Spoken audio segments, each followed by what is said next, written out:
갈라디아서 3장 9절에서 14절까지의 말씀.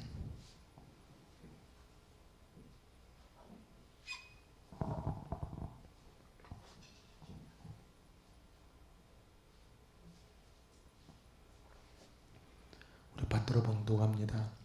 그러므로 믿음으로 말미암은 자는 믿음 있는 아브라함과 함께 복을 받느니라. 무릇 율법 행위에 속한 자들은 저주 아래에 있나니 기록된 바 누구든지 율법책에 기록된 대로 모든 일을 항상 행하지 아니하는 자는 저주 아래에 있는 자라 하였습니다.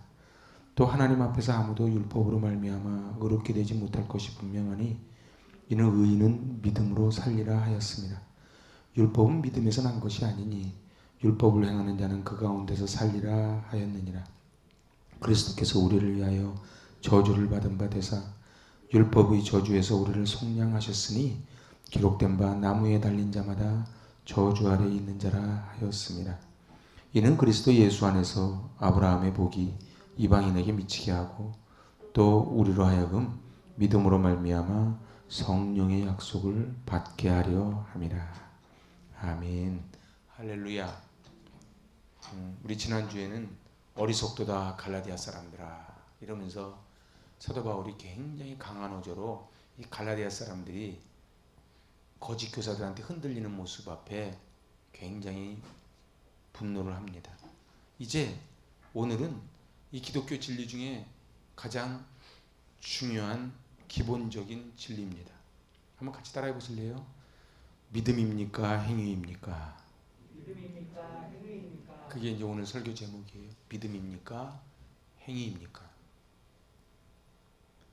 사실은 지금 종교개혁이 일어났고 그 종교개혁이 일어난 지 550년이 넘었어도 아직도 이 문제가 해결이 안 됩니다.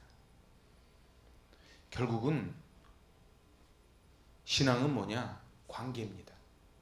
하나님과의 관계, 사람과의 관계. 결국은 하나님과의 관계를 잘 푸는 사람이 사람과의 관계를 잘 풀고 그래도 사람과의 관계를 잘 풀어야 은혜가 흘러가지요. 그래서 맨 마지막 14절에 보니까요. 이게 오늘 결론이거든요. 이는 그리스도와 예수 안에서 아브라함의 복이 이방인에게 미치게 하고 또 우리로 하여금 믿음으로 말미암아 성령의 약속을 받게 하려 함이라. 아멘. 그래서 이제 사도 바울은 하나님과 사람의 바른 관계를 지금 다루고 있어요. 그거는 뭐예요? 하나님 앞에 의롭다 하심을 받는 거예요. 하나님 앞에 의롭다 하심 받는 것의 반대가 뭡니까? 정죄를 받는 것이지요. 그래서 의롭다고 선언되는 것, 하나님께 용납되는 것. 제가 지난 수요일 날 로마서 10강 할 때 말씀드렸어요. 믿음이 뭐냐? 하나님의 호의를 거절하지 않고 반응하는 것이 믿음이다. 그러니까 하나님은 아브라함에게 끊임없이 기다리시고 끊임없이 호의를 베풀어 주시고 배려하셔서 가는 거예요. 근데 아브라함은 어떻게 해요? 끊임없이 도망가죠. 그래서 나중에 하나님께 붙잡힌 바 돼서 반응할 때 그거를 뭐라 그래요? 믿음이라. 그러니까 이 말 속에는 무슨 말이 포함되어 있는 거예요? 믿음은 우리가 하나님을 믿는 게 믿음이 아니고 하나님이 우리를 믿어주는 게 믿음이에요. 아멘입니까? 하나님이 우리를 믿어주는 게 믿음이에요. 그래서 그래서 제가 그렇게 풀어드렸어요. 한번 하나님이 약속하시면 절대로 변치 아니하시는 하나님의 신실하심이 예수 그리스도의 신실함으로 내려온 것이 뭐예요? 십자가예요. 그 예수 그리스도의 십자가로 흘러내려온 것에 우리는 신실하게 반응하는 마음의 태도, 그것을 제가 믿음이다 이렇게 요약을 해드렸어요. 어떻게 동의가 되시는지요? 이거 굉장히 중요한 개념입니다. 그러니까 믿음이라는 게 뭐냐? 하나님의 신실하심. 그래서 믿음이 뭐라고요? 신실이라고요. 믿음이 뭐라고요? 충성이라고요. 그래서 죽도록 충성해라. 그 소리는 죽도록 믿음을 가져라. 그 소리예요. 그러니까 믿음이 있다는 거는요. 늘 한결같이 끝까지 버텨서 그 자리를 지키는 거를 믿음이라고 그래요. 아이를 낳아놓고서는 자기들끼리 좋을 때는 막 좋다 그러다가 너무 힘들어지면은 애 놓고 그냥 도망가 버렸다. 그러면 그건 믿음이 아닌 거예요. 교회도 마찬가지예요. 우리 신랑 예수와 지금 혼인을 맺고 사는 거거든요. 자, 그래서 다시 한번 믿음을 정리하면은 하나님은 한번 작정하신 일을 절대로 변개치 아니하시는 그 하나님의 신실하심이 나타난 게 뭐예요? 예수 그리스도의 십자가예요. 왜냐하면 이처럼 사랑하셨으니까. 이처럼 사랑하셨으니까. 그래서 저 인간을 구원하기 위해서는 자기 독생자를 보내신 거예요. 그랬더니 어떻게 했어요? 저들이 십자가에 못 박았지요. 그때 예수님이 마지막에 테텔레스타이 그러고 다 이루었다. 뭘 이루었다는 거예요? 아버지의 신실하심을 나를 통해서 이루었다 그 소리예요. 근데 예수님이 이루려고 한 것이 뭐예요? 하나님이 왜 예수님을 보내시면서까지 십자가를 지게 하셨어요? 우리 인간을 구원하시려. 그래서 오직 의인은 믿음으로 말미암아 살리라. 그 고백을 하는 것입니다. 그래서 우리 그 로마서 5장 8절이 너무 중요한 말씀이에요. 로마서 5장 8절은 그래서 우리가 사실 암송을 해야 돼요. 우리가 아직 죄인 되었을 때 기억하시죠? 한번 해보실래요? 우리가 아직 죄인 되었을 때에 그리스도께서 우리를 위하여 죽으심으로 하나님께서 우리에게 대한 자기의 사랑을 확증하셨느냐. 여기서 중요한 거는 우리가 아직 죄인 되었을 때예요. 그러니까 우리가 자격이 있는 게 아니라는 거예요. 자격이 있는 게 아니고 아직 죄인 되었을 때 하나님이 일방적으로 그냥 불러주신 거예요. 일방적으로 불러주신 거예요. 그래서 우리는 이 구원은 하나님의 선물이기에 그냥 감사할 뿐이지 다른 사람과 비교할 게 없다는 것이죠. 그런데 요건 한번 찾아봤으면 좋겠어요. 시편 32편. 옛날에 제가 시편 강의하면서 해드린 건데 이 하나님과의 바른 관계가 안 되면 어떤 모습이 오는가 시편 32편에 잘 나옵니다. 시편 32편.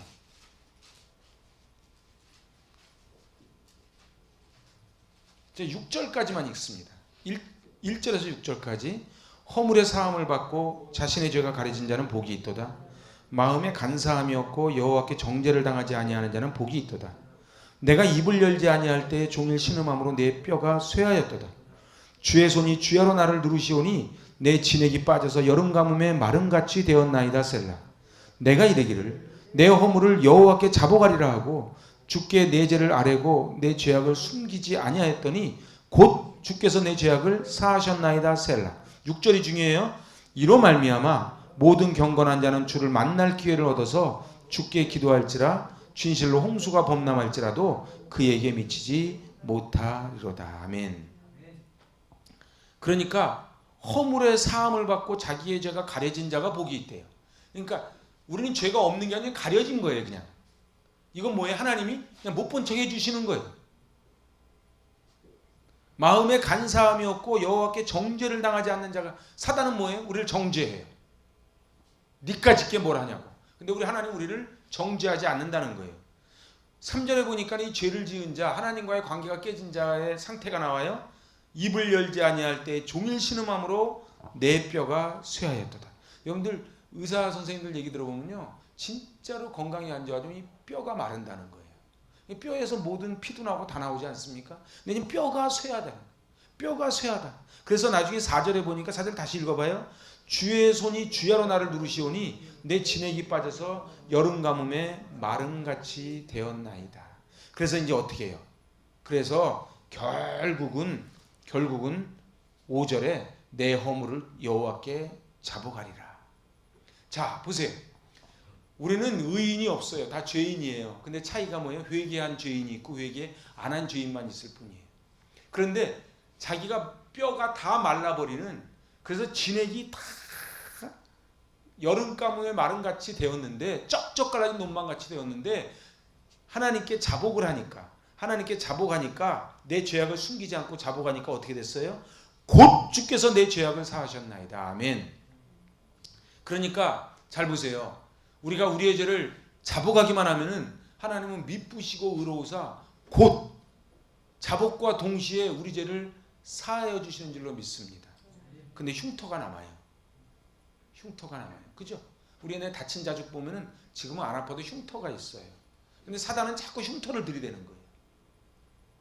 자, 죄를 품고 사는 마음은 평화가 없어요. 여러분, 그래서요, 옛날 신창원이 붙잡혀서 그랬잖아요. 이제 차라리 마음이 편하다고. 여러분들 아무리 호텔방에 있어도요, 죄를 짓고 호텔방에 있으면 불안한 거예요. 단칸세방에 있어도 하나님을 만난 영혼은 평화가 있지요. 이 시대의 아픔이 뭔지 아십니까? 돈이 없으면 평안이 없고요. 내가 세상 가진 권력이 없으면 평안이 없는 거예요. 근데 성경은 그렇게 말하지 않아요. 하나님이 없으면 평안이 없어요. 왜냐하면 돈과 권세는요, 우리에게 잠시 도구로 있는 것이지 우리에게 평안을 개런티해 주지 못해요. 그래서 제가 32편 5절을 제가 표준세번역으로 한번 찾아봤어요. 여러분들 성경은 5절을 개역개정을 보면서 표준세번역 한번 들어보세요. 드디어 나는 내 죄를 주님께 아뢰며 내 잘못을 덮어두지 않고 털어놓았습니다. 그러니까 무슨 얘기하는 거예요? 자기가 뼈가 마르고 여름 가뭄에 마름같이 진액이 다 빠졌는데 드디어 나는 이제 깨달은 거예요. 뭘 깨달은 거예요? 내가 하나님께 자복해야 되겠다, 회개해야 되겠다 깨달은 거예요. 그래서 계속 목마른 자도 오라고 우리 주님은 외치시는데 안 오는 거예요. 주님께서는 나의 죄악을 기꺼이 용서하셨습니다. 이게 표준세번역이에요. 하나님은 우리 애들이요, 부모님 몰래 뭐를 하면은 부모님 모를 것 같지만 다 알고 있습니다. 그런데 자식이 와가지고 자기의 죄를 딱 고백하면 어떻게 해요? 야단 안 쳐요. 기꺼이 용서하시지요. 그래서 이사야 1장 18절에 보니까 우리의 죄가 주홍빛 같을지라도 흰 눈 같게 되리라 말씀하세요. 요한일서 1장 9절에 보니까 우리가 우리의 죄를 자복하면 그는 밉보시고 의로우사 우리 죄를 사하시며 모든 불의에서 우리를 깨끗게 하실 것이다 이렇게 말씀하세요. 그러니까 가장 중요한 거는요, A부터 Z까지가 뭐예요? 그게 하나님께 자백하는 거예요. 자, 하나님은 죄를 싫어하시는 분이기 때문에 하나님 죄를 지면 하나님과의 관계가 깨져버리거든요. 부부관계 깨지는 것도요, 무슨 세계 우크라이나 사태를 논하다가 부부관계 깨지는 게 아니에요. 거짓이 깨뜨려요. 거짓이 깨뜨려요. 죄가 들어오면 깨지는 거예요. 하나님은 마음이 상한 자를 가까이 하시고 중심에 통해하는 자를 구원하신다는 거예요. 이 세상이 얼마나 웃기냐면 제가 오늘 머리 깎았거든요. 깎은 것 같습니까? 근데 제 이발소에 여자분들 미장원에서 이렇게 대화하듯이 이발소에 앉아있으면 모르겠어요. 나는 피곤해서 가만히 눈 감고 있는데 내 옆에 있는 분이 먼저 깎고 있는 거예요. 그러니까 귀가 뚫려서 들리죠. 근데 이렇게 얘기하는 거예요. 여기서 일하던 분은 어디 가셨냐니까 뭐 화정에 어디 가게를 차렸다가 그냥 갔대요. 그러니까 물어봐요. 단골인가 봐요. 근데 왜 갔대요? 그러니까 청소하는 아줌마랑 바람이 났대요. 근데 그 앉아서 머리 깎는 아저씨 말이 걸작이야. 그래요? 여자들은 촉이 있나 봐요. 자기는 부동산 중개업을 했었는데 같이 동업하는 사람이 바람이 났는데 자기는 전혀 몰랐대. 근데 그 부인이 차 한잔 하자 그래. 내가 남의 부인하고 왜 차 한잔 하냐 그러니까 드릴 말씀이 있다 그래. 근데 우리 남편 좀 이상한 거 낌새를 못 차리냐 그래. 없다고. 그랬더니 옛날에는 흥신소가 있었잖아요. 흥신소를 동원해 가지고 찾아낸 거예요. 그래서 그 앉아 계신 분의 표현에 따르면 머리가 2주먹 빠지게끔 뽑아냈대요. 그런데 그 말을 들은 이 이발소 사장님이 하시는 말씀이 걸작이야. 뭐라는 줄 알아요? 들키지 말아야지.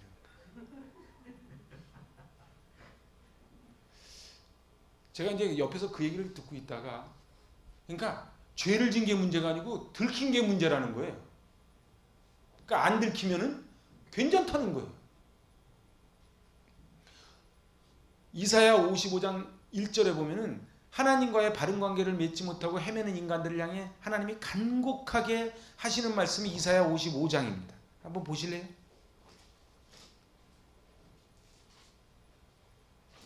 이사야 55장 1절. 오라 너희 모든 목마른 자들아 물러나오라. 돈 없는 자도 오라. 너희는 와서 사 먹되 돈 없이 값없이 와서 포도주와 젖을 사라. 이게 무슨 말씀이에요? 제발 좀 와달라는 거예요. 아무 조건도 없으니까 제발 좀 와달라는 거예요.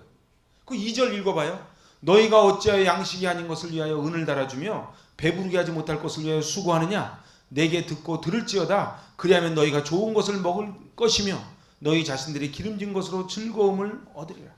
너희는 귀를 기울이고 내게로 나와 들으라. 그리하면 너희의 영혼이 살리라. 지금 이 시대의 아픔은 영혼에 관심이 없어요. 그래서 제발 나와라. 너희는 양식이 아닌 것을 위해 은을 달아주느냐. 그래서 엿바까 먹었냐? 배부르게 하지 못할 것을 위해 수고하느냐? 정말 중요한 거는 나를 만나는 건데 나와의 관계가 회복돼야 되는데 어찌 너희는 나와의 관계 회복할 생각은 안 하고 엉뚱한 데 가서 에너지를 다 쏟고 사느냐? 그렇게 지금 하나님이 말씀하시면서 3절 하반절에 뭐라 그래요? 내가 너희를 위하여 영원한 언약을 맺으리니 곧 다윗에게 허락한 확실한 은혜이니라. 여러분들 우리 성경 공부할 때 배웠죠? 다윗에게 허락한 확실한 은혜가 뭐예요? 그게 부자 언약이에요. 그 전까지는 종부 언약이에요. 그러니까 모세 때는 뭐예요? 종부 언약이에요. 새롭습니까? 다 공부한 건데. 여러분들 종부 언약에서요. 다윗의 은혜는 뭐냐면은 부자 언약으로 넘어가는 거예요. 그래서 아모스 9장에 보면요. 다윗이 무너진 장막을 세우겠다는 얘기 무슨 얘기예요? 이제 부자. 그러니까 하나님과 나와의 관계가 주인과 종의 관계가 아니고 아버지와 나의 관계로 바꿔지는 게 다윗이에요.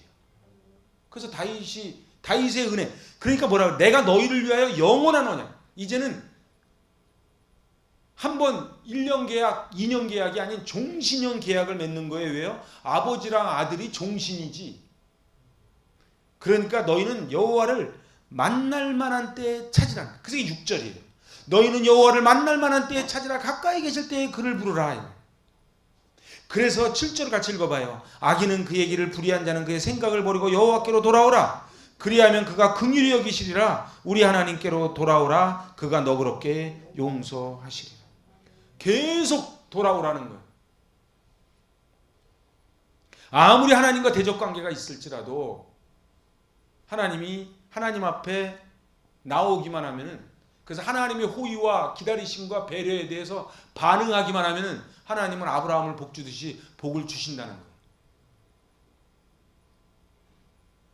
그런데 이제 우리에게 어려운 뭐 그렇게 많이 어렵지는 않지만 그래도 하여튼 이 어려운 본문이 나오는 거예요.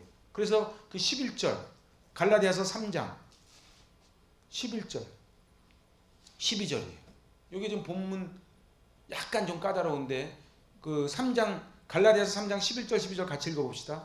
또 하나님 앞에서 아무도 율법으로 말미암아 의롭게 되지 못할 것이 분명하니 이는 의인은 믿음으로 살리라 하였습니다. 율법은 믿음에서 난 것이 아니니 율법을 행하는 자는 그 가운데서 살리라 하였느니라. 자, 여기서 이걸 다른 번역본으로 보면요, 살리라가요 생명을 얻을 것이다 이렇게 표현되어 있어요. 그러니까요 11절에 의인은 믿음으로 살리라, 이 소리가 무슨 소리예요? 의인은 믿음으로 말미암아 생명을 얻을 것이다, 그런 뜻이라는 거예요. 생명은 육체적인 생물학적인 생명을 얘기하지 않고 영적인 생명, 영원한 생명, 그걸 요한복음식으로 표현하면 뭐예요? 영생. 그래서 요한복음 17장 3절에 뭐라고 기록이 되어 있어요? 영생은 곧 유일하신 참 하나님과 그가 보내신 자 예수 그리스도를 아는 것이니이다. 그러니까 영생이 뭐예요? 영생하는 비밀이 뭐라고요? 하나님과 하나님의 신실하심으로 보내주신 예수 그리스도를 믿는 것, 그것이 바로 영생의 지름길이라는 거예요. 그러니까 요한복음 17장 3절에 예수 그리스도를 아는 것이 곧 영생이다 이러는 거예요. 그럼 아는 게 뭐예요? 아는 게 믿는 거예요. 여러분들 아는데 안 믿어. 그건 아는 게 아니죠. 그래서 제가 히브리어 구약할 때 말씀드렸잖아요. 야다라고. 그래서 속속들이 아는 걸 안다는 거예요. 그 의롭게 한다는 게 뭐예요? 제가 다음 주, 이게 지금 갈라디아서랑 로마서가 기가 막히게 같이 갑니다. 근데 로마서 다음 주 11강 할 때 말씀드릴 거예요. 오직 의인은 믿음으로 말미암아 살리라. 그럼 의인이 뭐냐? 의인이 뭐냐? 그럼 도대체 의롭게 되는 게 뭐냐? 제가 지난주까지는 구원에 대해서, 복음에 대해서 말씀드렸잖아요. 로마서 기억나시죠? 저 혼자 떠드는 거 아니죠? 근데 복음이 뭔지 구원이 뭔지를 알았잖아요. 이제 의인이 뭐냐는 거예요. 오직 의인은 믿음으로 말미암아 산다 그랬는데 제가 지난주에 믿음을 풀어드렸어요. 믿음이 뭐라고요? 하나님이 베풀어 주신 호의에 대하여 내가 반응하는 게 믿음이라고요. 근데 믿음으로 살리라는 말이 무슨 말이냐면 믿음으로 생명을 얻으리라, 그 소리예요. 같은 말인가? 근데 조금 다르죠? 그냥 그냥 사는 게 아니고 생명을 얻는 거예요. 이 생명이 어떤 생명이에요? 영생. 그런데 의인이 뭐예요? 한마디로 간단히 말하면 하나님과의 관계가 바로 쓴 걸 의인이라 그래. 다시 얘기해 볼까요? 제가 이제 다음 주 할 걸 지금 미리 예고편하는 거예요. 의인이 뭐예요? 의인은 믿음으로 말미암아 사는데 하나님과의 관계가 바로 된 거예요. 그러면 보세요. 제가 말씀드렸죠. 세상 종교랑 기독교랑 다른 게 뭔지 아세요? 기독교는요, 하나님의 뜻대로 내가 움직이는 게 기독교예요. 세상 종교는요, 내 뜻대로 저 신이 움직여주는 게 세상 종교예요. 루터가 왜 무릎팍 벗겨지면서 피를 흘리면서도 왜 평안이 없었는 줄 알아요? 그렇게 해가지고 해결이 안 된 거예요. 오직 의인은 믿음으로 말미암아 살리라, 이 하박국 말씀을 보고 루터가 깨진 거예요. 잘 보세요. 의인은 행위로, 내 힘으로, 내 공로가 아니에요. 제가 오늘도요, 아침에 우리 목사님들 스터디 모임이 있었어요. 내가 막 너무너무 막 기가 막힌 얘기를 막 듣는 거예요. 여러분들, 교회의 주인이 누구예요? 주님이에요. 가정의 주인이 누구예요? 주님이에요. 여러분들, 그래서 이게요, 원래 한 번 주인은 영원한 주인이잖아요. 근데 우리 마음이 그러질 않아. 은혜 받을 때는 주님이 주인이다가 저기 나가서 누가 내 자존심 건드리면 내가 주인이 돼. 그죠? 그런데 의롭다는 게 뭐예요? 의인이라는 거 하나님과의 바른 관계를 맺은 거예요. 영생은 뭐예요? 하나님과 친교를 나누는 걸 영생이라 그래. 원래 에덴 동산에서 영생이었거든. 그래서 칠라곤 하면서 생명이 끊어진 거예요. 그죠? 그래서 가죽옷을 입히시잖아요, 하나님. 자, 그러니까 영생은요, 하나님과 더불어 친교를 맺는 거예요. 그러니까 영생, 의인 다 같은 거예요. 의인은 믿음으로 말미암아 살리라. 그럼 의로운 게 뭐라고요? 하나님과 관계를 맺는 거예요. 어떤 관계? 바른 관계. 예배가 뭐예요?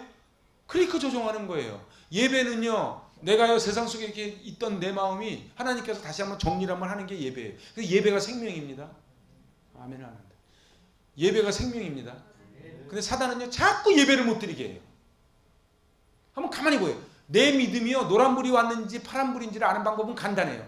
예배 드릴 생각만 하면 신바람이 나면 파란불이에요. 근데 주일날 드는데 뭔 또 수요 예배 또 막 단톡방에다 올려. 그러면 그 노란불이에요. 저는요, 아침을 먹고 나니까요, 11시만 되면 배가 고파. 제가 깜짝 놀라요. 이렇게 먹었는데 3시간 만에 배가 또 고프단 말이야. 그럼 그게 정상이에요. 근데 아침을 먹었는데 하루 종일 배가 안 고파. 그럼 그걸 뭐라 그래요? 돈 벌었다 그러지 않고 환자다 그러는 거예요. 예배는요, 오늘 아침에 드렸는데 3시간 있으면 또 예배가 고파야지 그게 건강한 거다, 이런 얘기. 기절할까봐 아멘도 안 해요. 그래서요, 하나님과의 관계는, 하나님은 자꾸, 그래서 이사야서에서 그러잖아요. 제발 좀 오라고. 제발 좀 오라고. 난 너를 좀 보고 싶다. 나는 좀 너를 보고 싶다 했는데 우리는 안 와. 에덴 동산에서 쫓겨나서 하나님과의 관계가 끊어졌는데 이제 하나님과의 적대 관계를 청산하고 오는 게 뭐예요? 회개예요. 그러면은 밉부사 우리의 죄를 그 즉시 사해 주신다는 거예요. 어떻게 하나님과 화해하고 친교를 나눌 수 있는가? 사도 바울의 표현대로 사도 바울은 지금 쉽게 11절에서 이렇게 말하는 거예요. 또 하나님 앞에서 아무도 율법으로 말미암아 의롭게 되지 못할 것이 분명하다는. 그러니까 이 어리석은 갈라디아 사람들은 계속 율법으로 말미암아 의롭게 된다고 가르쳤던 거예요. 그 대표적인 예가 뭐예요? 할례예요. 그래서 할례 갖고 계속 싸우는 거예요. 우리 여태까지 갈라디아서 쭉 공부해 왔죠. 거짓 교사들이 와서 그러는 거예요. 그래, 예수님 믿어야지. 근데 말이야, 우리도 양심이 있지. 그것만 갖고 되겠어. 우리도 좀 뭘 좀 해야 될 거 아니야? 그게 할례야. 그래서 할례 논쟁이 벌어진 거예요. 이제 양자택일을 요구합니다. 11절은 오직 하나님께서만 의롭게 하실 수 있다고 말하는데 12절은 자기가 뭘 할 수 있다고 속삭이는 거예요. 결국 이 싸움이에요. 자 보세요. 11절은 의인은 믿음으로 말미암아 사는 거예요. 그러니까 율법으로는 의롭게 되지 못할 것이 어떻게 됐다? 분명하니. 사도 바울이 이렇게 얘기하는 거예요. 이 어리석은 갈라디아 사람들아. 율법으로는 의롭게 되지 못하는 것이 분명한데 어찌하여 거짓 교사들한테 속고 있느냐. 이렇게 지금 얘기하는 거예요. 한국 교회도 마찬가지예요. 오직 예수 그리스도로만 영생이 있고 살 수 있는데 어찌하여 쓸데없는 거 붙잡고서는 세월 다 낭비하느냐. 사단이 할 일이 없을 것 같아요. 사단은 원래 싸우게 하는 거고 낙심시키는 건데 뭐 자기들끼리 싸우고 자기들끼리 낙심하고 다 해버리니까 사단이 뭘 하겠어요. 분명하다는 거예요. 이걸 거꾸로 얘기하면 뭔 줄 아세요? 믿음이 없으면은 의롭게 되지 못할 것이 분명하다 이렇게 얘기하는 거예요. 그럼 믿음이 뭐라고요? 믿음이 뭐라고요? 그냥 믿습니다. 이게 믿음이 아니라고요. 응? 하나님이 베풀어 주신 호의에 대하여 내가 믿는 거예요. 하나님의 신실하심 결정체가 뭐라고요? 십자가라고요. 그래서 우리 십자가를 빠지면 안 되는 거예요. 하나님의 신실하심, 하나님의 사랑하심의 결정체가 뭐라고요? 십자가라고요. 그 십자가를 내가 받아들이는 거예요. 그걸 믿음이라 그래요. 차에만 십자가가 있고 목걸이에만 십자가 있다고 되는 게 아니고, 여러분 한국 교회 밤에 나가보세요. 얼마나 십자가가 많은가. 그런데 과연 이 대한민국 사회가 정말 빛과 소금의 역할을 다 하고 있냐 이 말이에요. 어느 것이 참된 것이냐 말이에요. 의롭게 되는 것이 믿음으로냐 행위로냐, 지금 그걸 갈라디아서 교인들에게 사도 바울은 얘기하고 있는 것이고, 지금 이 시대에 우리에게 또 얘기하는 거예요. 얼마나 기가 막힌 일이 많은지 몰라요. 제가 그 얘기는 자세히 안 할 거예요. 그런데요, 너무 진짜 너무너무 마음이 아파요. 교회의 주인이 누구예요? 대답할 때까지. 교회의 주인이 누구예요? 예수. 우리 가정의 주인이 누구예요? 우리 사업장의 주인이 누구예요? 그래서 어느 사장님은요, 자기 사장실에 의자 하나를 이렇게 정말 놔뒀대요. 그 예수님 자리에. 그래서 꼭 가서 물어보고, 예수님 어떻게 할까요? 여러분들, 근데 사단은 어떻게 해요? 네가 만국 권세를 주겠다는 거예요. 그러니까 네가 사장이라는 거예요. 네가 왕이야. 네가 갑이야. 예수 믿으면요, 그러니까 예수를 모르면 하는 게 갑질인 거야. 지가 갑이야. 결국은 하나님의 저주는 죄와 사망이에요. 여러분들, 사도 바울은요, 죄의 보편성을 이야기합니다.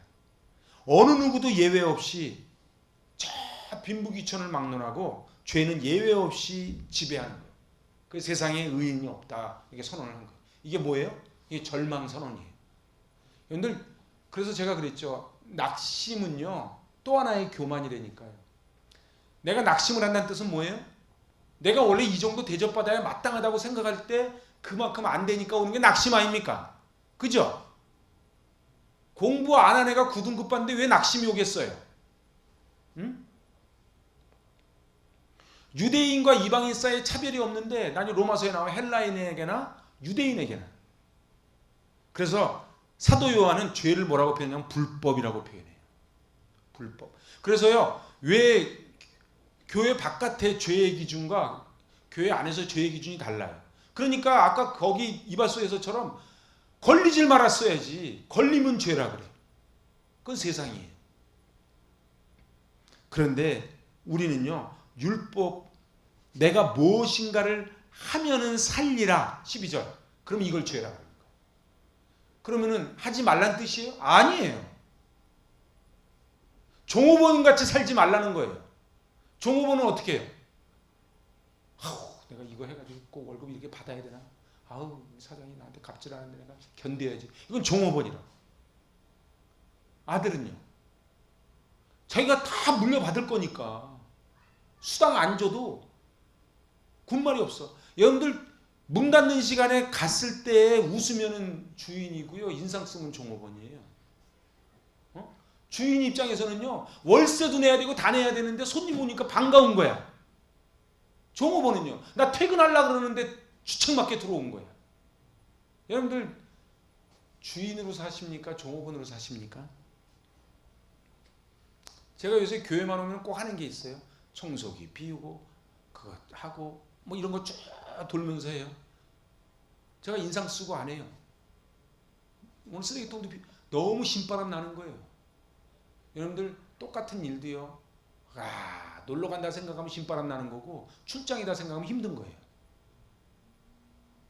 오늘 중요한 거는요. 율법으로 다 망하는 거예요. 그래서 제가 그때 설명했어요. 율법이 뭐라고요? 몽학 선생이라고요.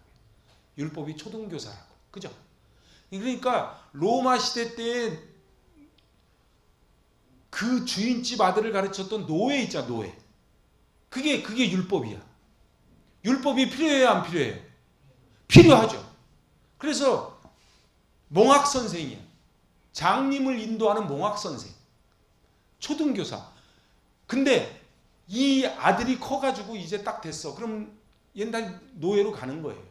근데 말이에요, 어떤 노예가요? 나중에 그 자기가 가르쳤던 아들이 나중에 그 집 주인이 됐어. 근데 말이에요, 요새 많이 컸다. 내가 옛날에 너 어렸을 때 코도 닦아주고 오줌 싼 것도 해줬잖아. 이렇게 얘기하면 죽는 거예요. 우리는 다 절망으로 끝났어요. 그래서 결국은 오늘 13절, 14절의 믿음의 선택에 대해서 다룹니다. 13절 보세요. 그리스도께서 우리를 위하여 저주를 받은 바 되사 율법의 저주에서 우리를 속량하셨으니 기록된 바 나무에 달린 자마다 저주 아래에 있는 자라. 그래서 유대인들은 지금도 예수님을 인정하지 않는 거예요. 나무에 달린 자, 십자가에 달린 거 아닙니까? 십자가에 달린 자는 저주 아래에 있는 자라 신명기에 그랬는데 아니 그분이 어떻게 메시아야 이렇게 하는 거예요. 근데 왜 그러셨어요 그분이요? 하나님의 신실하심으로 독생자를 내려보내신 거예요. 그래서 어떻게 해요? 율법의 저주에서 우리를 속량하시기 위해서 십자가를 지셨는데 우리가 계속 율법 아래 머물면은 예수님의 십자가가 무효가 되어버리는 거예요. 여러분들 그리스도는 우리를 죄악에서 건져주셨어요. 이 속량이란 단어가 얼마나 귀한 단어인지 몰라요.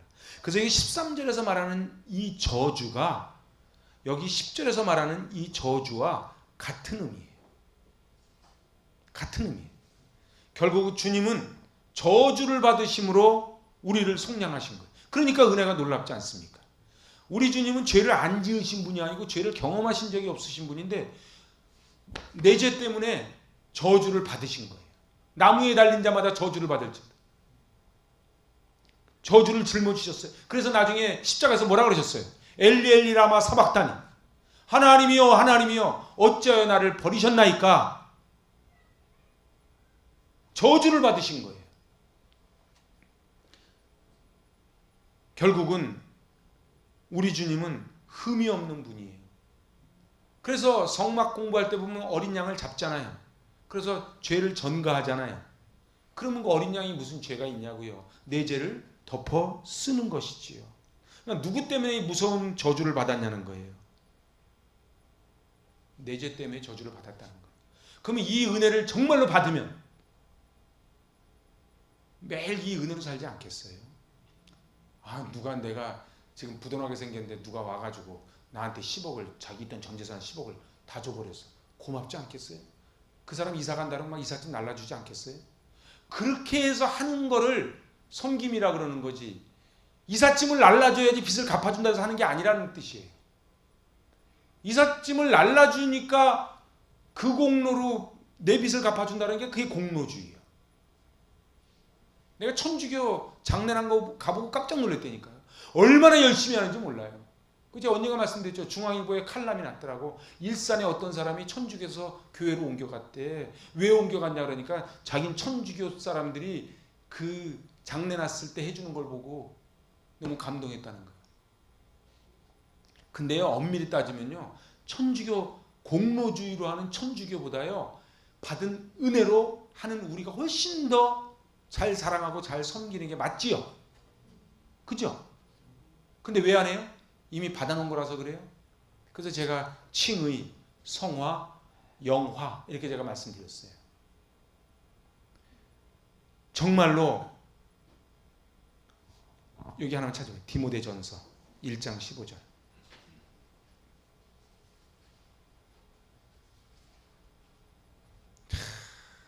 그러니까 사도 바울은 이걸 깨달은 사람이에요.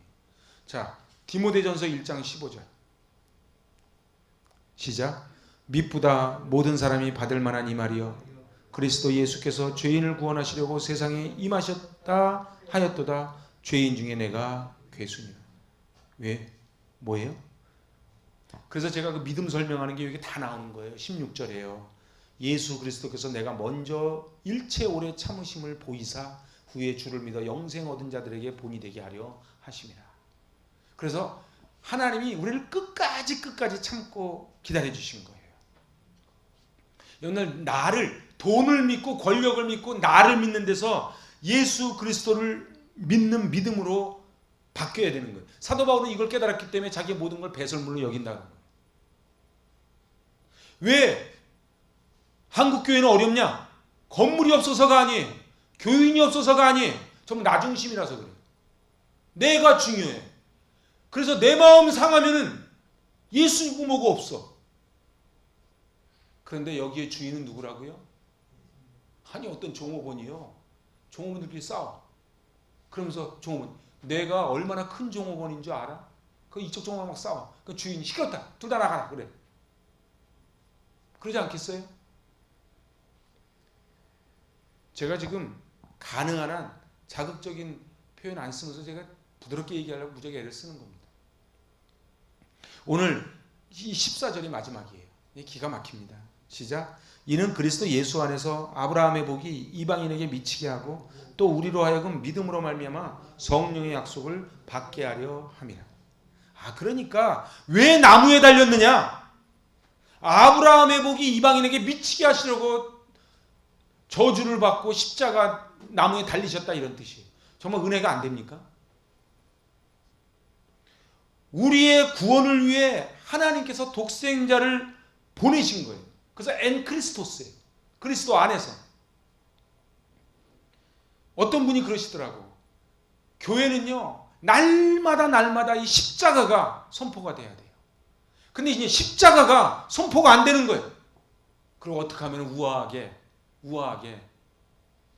왜 작은 교회들 안 올라 그래요? 뭐 여러 가지 이유가 있겠지만 큰 교회 가서 우아하게 예배드리고 그냥 우아하게 빠져나가고 싶은 거예요. 여러분들 그렇게 따지면요, 애 낳고서는 우아하게 키워요? 아니면 똥기저귀 갈아가면서 키워요? 눈물로 씨를 뿌리지 않는데 어떻게 기쁨으로 단을 거둡니까? 그래서 믿음은 예수님을 인격적으로 모셔드리는 것입니다. 루터는 이걸 어떤 식으로 표현했냐면요, 예수 그리스도 이외에는 아무것도 붙들지 않는 것, 그걸 믿음이라고 해요. 루터는. 그러니까 이게 다 같은 말이에요. 응? 그래서 저 고등학교 1학년 때 장영출 목사님이라고 계셨어요. 이 고등학생만 전문적으로 다니면서 부흥회, 옛날에는 참 고등학생 부흥회도 많이 했어요. 그때 제가 처음 배운 영어 찬양이 오직 믿음이었어요. Only believe, only believe, all things are possible, only believe. 난 그게 뭔지도 모르고 막 괜히 all things are possible 그러니까 막 그걸 막 따라한다고 그때 불렀던 기억이 나요. 오직 믿음이에요. 오직 믿음이에요. 그런데 지금은 뭐예요? 오직 믿음이 아니에요. 믿음은 믿음인데 나머지가 하나씩 더 있어. 너무 삶의 자리가 다 바빠. 그래서 그리스도를 인격적으로 받아들이는 거예요. 인격적으로, 여러분들 남녀가 데이트하는데 인격적으로 만난다는 게 무슨 뜻이에요? 그 사람 말고 딴 사람한테 눈을 안 돌리는 거예요. 그죠? 그게 인격적 아니에요? 낮에는 미스김, 밤에는 미스박 그러는 거예요? 그건 인격적이 아니지. 중요한 거는요, 예수 그리스도를 인격적으로 받아들였다는 뜻은 마틴 루터의 말처럼 오직 예수 그리스도와만 관계를 맺고 살겠다, 그런 뜻이에요. 오늘 이제 말씀을 정리해 볼게요. 예수 그리스도가 저주를 받으심으로 우리 죄를 속량하셔서 우리가 하나님의 자녀가 되는 복을 누린 거예요. 그래서 제가 복음 외우자 그랬죠. 복음이 뭐라고요? 하나님께로부터 시작하여 예수 그리스도에게 완성된 구원의 기쁜 소식이라는 거예요. 자 보세요. 이게 여기 다 들어가 있어요. 우리가 왜 믿음이 흔들리는 줄 압니까? 교회에서 복음을 가르쳐 준 적이 없어요. 중고등부 다닐 때 쎄쎄쎄하고 사치기는 가르쳤는지 몰라도 복음을 안 가르쳤단 말이에요. 하나님께로부터 시작하여 예수 그리스도에게 완성된 구원의 기쁜 소식, 이게 복음이.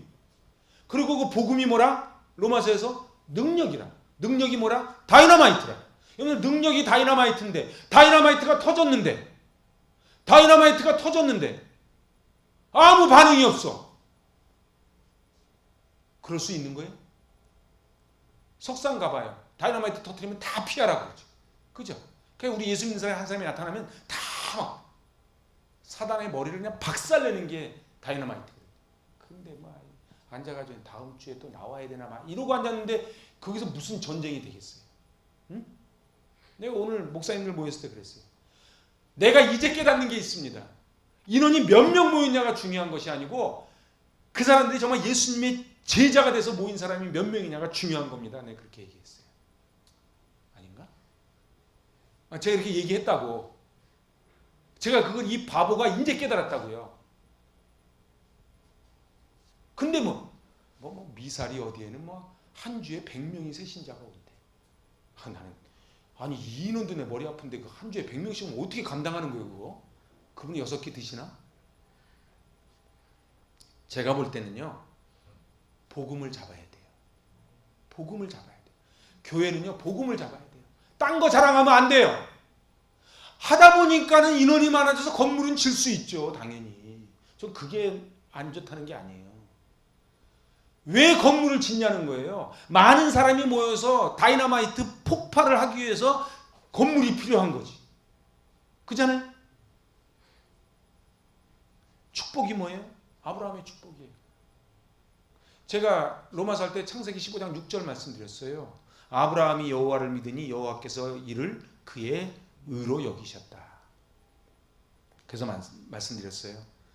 아브라함이 주님을 믿으니까 하나님이 아브라함을 의로 여겨주신 거예요.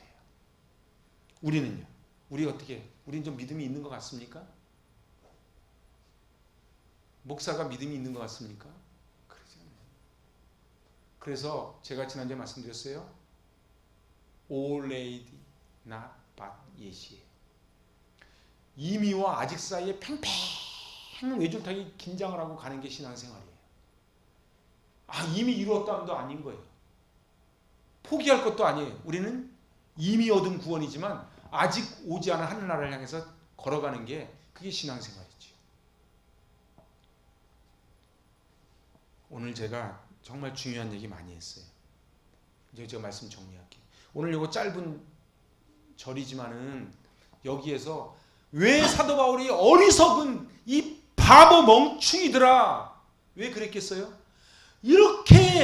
이렇게 의인은 믿음으로 말미암아 사는 건데 오직 구원의 조건은 믿음 하나인데 거짓 교사들이 와가지고 할례를 받아야 된다 뭐 해야 된다 우리로 말하면 뭐야 헌금 좀 많이 해야 된다 뭐 해야 된다 그래가지고서는 해놓으니까 거기에 흔들리니까 사도 바울이 어리석도다 갈라디아 사람들아 여기 1절에 뭐라 그래 예수 그리스도께서 십자가에 못 박히신 것이 너희 눈앞에 밝게 보이거늘 누가 너희를 꾀더냐 예수님이 너 때문에 피를 뚝뚝뚝뚝 떨어뜨렸는데 어떻게 그런 말에 꿰어 넘어갈 수 있겠느냐 이 말이에요. 여러분들 우리 애들이요 옆집 아저씨가 뭐 사준다고 하면서 하니까는 아빠 놔두고서는 손뿌리치고선 가서 따라가면 속이 어떻겠어요? 그냥 어리석은 정도로 안 가지. 지금 우리 주님의 마음이 그렇다는 거예요. 자 이제 저 말씀 정리할게요. 중요한 거는요. 내가 신앙생활 하면서요. 이 복음이 들려진 적이 없어. 복음이 들려진 적이 없어. 복음이 들려진 적이 없다 보니까 교회를 몇 년 다녀도 뜨겁지가 않아. 열정이 없어. 왜요? 다 자기 열심이니까 할 때는 열심히 하다가 자기가 딱 끊어지면은 그래서 너무 슬픈 게 큰 교회들 이렇게 가보면요. 임직 투표 끝나면 교회 나가는 사람들이 꼭 나와요. 그게 무슨 얘기야? 아니 그러면 임직 받으려고 교회를 다녔다는 얘기야 한마디로? 그죠? 이 웃기는 얘기가 왜 나오느냐? 내 중심이라서, 나 중심, 예수님 중심이 아니야. 교회를 왜 다녀요? 예수님께 받은 은혜가 너무 고마워서 이 몸밖에 드릴 것 없어서 하는 거예요. 아멘? 저도 마찬가지예요. 그래서 하는 거예요. 그 나의 달려갈 길을 다 달려가도 나의 생명을 조금도 귀한 것으로 여기지 않겠대죠. 사도 바울이 표대를 향해 달려. 얼마나 멋있어요. 여러분 죽을 때까지 달려가시기 바랍니다. 그냥 막 노인정에 앉아가지고 화투장이나 또 점백 치고, 아이고 그 왜 살아? 여러분들 필요한 존재가 돼야 돼요. 그리고 놀라운 거는요, 내가 하나님 앞에 열정으로만 딱 드려지기만 하면 노인이라고요? 그렇지 않아요. 하나님의 일을 기가 막히게 해냅니다.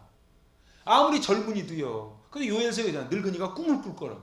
여러분들 성령이 임하지 않으면요, 교회가 아무리 커도, 내가 재산이 아무리 많아도